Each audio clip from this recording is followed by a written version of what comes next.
The Let Them Theory by Mel Robbins. Since the Let Them Theory started as a viral phenomenon on Mel Robbins' podcast and social media before being solidified into her broader teachings and written works, this summary is structured around the core pillars, chapters, of the philosophy as she presents them.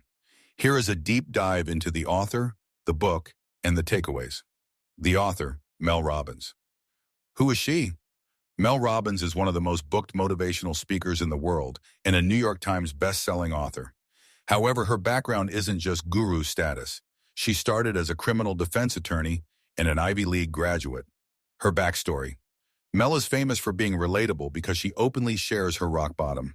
In her 40s, she was unemployed, facing bankruptcy, her marriage was crumbling, and she struggled to get out of bed due to anxiety and alcohol use. She invented the 5-second rule, counting backwards 5, 4, 3, 2, 1 to interrupt hesitation, to help herself get out of bed. That one tool launched a massive career. Her style. She is known for science-backed self-help. She takes complex psychological concepts, like metacognition or detachment, and boils them down into simple, punchy, two-word tools like high five or let them. Book summary, the Let Them Theory.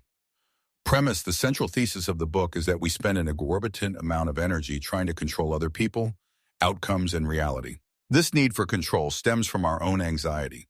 By adopting the mantra, let them, we detach from the struggle, reclaim our peace, and allow reality to reveal itself. Chapter 1, The Origin of Let Them and the Power of Detachment. The summary, Mel opens by explaining the event that birthed the theory. She describes a situation where she found out her friends were all going out to brunch without her. Her immediate reaction was hurt, insecurity, and a desire to confront them or manipulate the situation to get invited. Instead, she paused and thought, let them. If they want to have brunch without me, let them. If they don't value my company today, let them. This chapter defines the theory. Let them is not about being a doormat. It is a form of aggressive acceptance. It is acknowledging that you cannot control what others do, only how you respond. She explains that when we try to force people to include us or force them to behave how we want, we are essentially fighting reality. This fight causes us suffering, not their actions. What I have learned from this chapter, my view, disclaimer. The following is my personal interpretation and takeaway, not the explicit view of the author. I learned that my anxiety is often just a control freak in disguise. I realize that when I get mad at someone, it's usually because they aren't following a script I wrote for them in my head. Saying let them feels like dropping a heavy rope in a game of tug-of-war. The relief isn't in winning the war. The relief is in realizing I don't have to play. Chapter 2, Parenting Adults and Partners. The summary, this chapter dives into our closest relationships. Mel discusses how we try to parent the adults in our lives. We nag our partners to change their diet. We stress over our adult children's career choices, or we try to fix our friends' toxic relationships. Mel argues that this is a violation of their autonomy and a waste of our energy. If your partner wants to eat junk food, let them. If your friend wants to date that loser again, let them. She introduces the science of psychological reactance. When you push someone, they instinctively push back to preserve their freedom.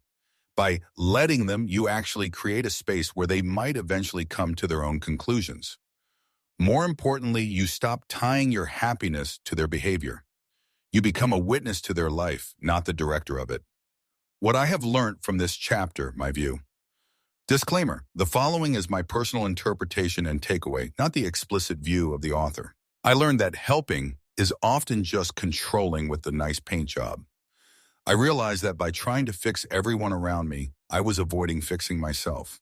It's actually disrespectful to assume that people I love aren't capable of handling the consequences of their own choices. Letting them is actually a form of respect. Chapter 3, The Fear of Missing Out, FOMO, versus the Joy of Missing Out, JOMO. The summary. Here, Mel tackles the social anxiety of exclusion. In the age of Instagram, we constantly see parties we weren't invited to. She explains that exclusion is usually not about you, it's about the other person's needs at that moment. She flips the narrative. If you aren't invited, let them go without you. This frees you up to do what you actually want to do. She encourages the reader to see rejection as redirection. If you have to force your way into a room, it's not the right room for you. Let them allows the wrong people to exit your life so the right people can enter. What I have learned from this chapter, my view. Disclaimer.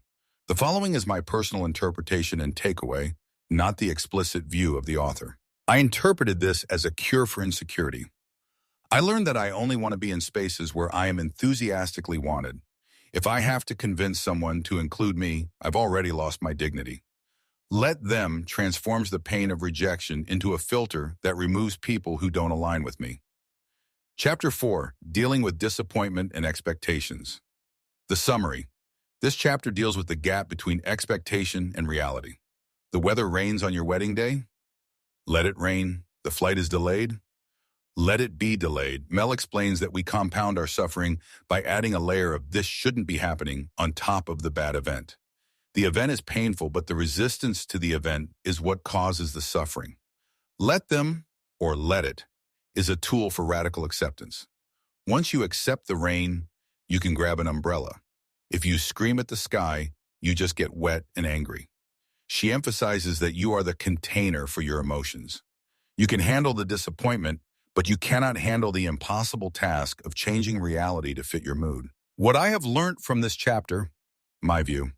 Disclaimer. The following is my personal interpretation and takeaway, not the explicit view of the author. I learned that I spend about 80% of my energy complaining about things that have already happened. This chapter taught me the difference between pain, which is inevitable, and suffering, which is optional. Letting it be what it is, it allows me to move immediately into problem-solving mode rather than victim mode. Chapter 5, When Not to Let Them, the Boundaries. The summary. Mel is careful to add a crucial nuance here. Let them is not about accepting abuse, neglect, or dangerous behavior. It is not about passivity. The distinction is you let them be who they are so you can decide what you will do. Example, if a boss is toxic, let them be a toxic boss. Stop trying to change them. Then you make your move. You quit, you report them, or you transfer. Let them provides the clarity, data, you need to make a decision. If you are constantly trying to change someone, you are living in a fantasy. When you let them show you their true colors, you can make a decision based on reality. What I have learned from this chapter, my view. Disclaimer. The following is my personal interpretation and takeaway, not the explicit view of the author. This was the most important distinction for me. I learned that let them is actually an empowering boundary tool. It's not about letting people walk all over me. It's about letting them reveal who they are so I can decide if I want them in my life. It shifts the focus from "please change so I can feel safe" to "I see who you are and I am choosing to protect myself." Chapter 6. Turning let them inward. The summary, the final major theme applies the theory to the self. Let them, or remember, or let me, is about quieting the internal critic. Let yourself be a beginner. Let yourself be messy. Let yourself have a bad day without judging it. Mel discusses how we hold ourselves to impossible standards. We don't let ourselves rest or fail. By applying the theory inward, we develop self-compassion. We acknowledge our feelings without letting them hijack the car. What I have learned from this chapter, my view. Disclaimer. The following is my personal interpretation and takeaway, not the explicit view of the author. I learned that I am my own worst tyrant. I view this chapter as permission to be human. Instead of beating myself up for feeling anxious, I can just let myself feel anxious, which paradoxically makes the anxiety go away faster. It's about becoming a friend to myself rather than a strict drill sergeant. Final summary. The Let Them theory is a book about emotional regulation. It posits that the only way to find peace in a chaotic world is to surrender the illusion that we can control others. By letting them, we stop wasting energy on the external world and reclaim that energy to build our own happiness. If you'd like the audiobook, please subscribe to my channel for more summaries. Hit the bell icon to get notifications whenever new audiobook summary is uploaded. Thank you for watching and listening.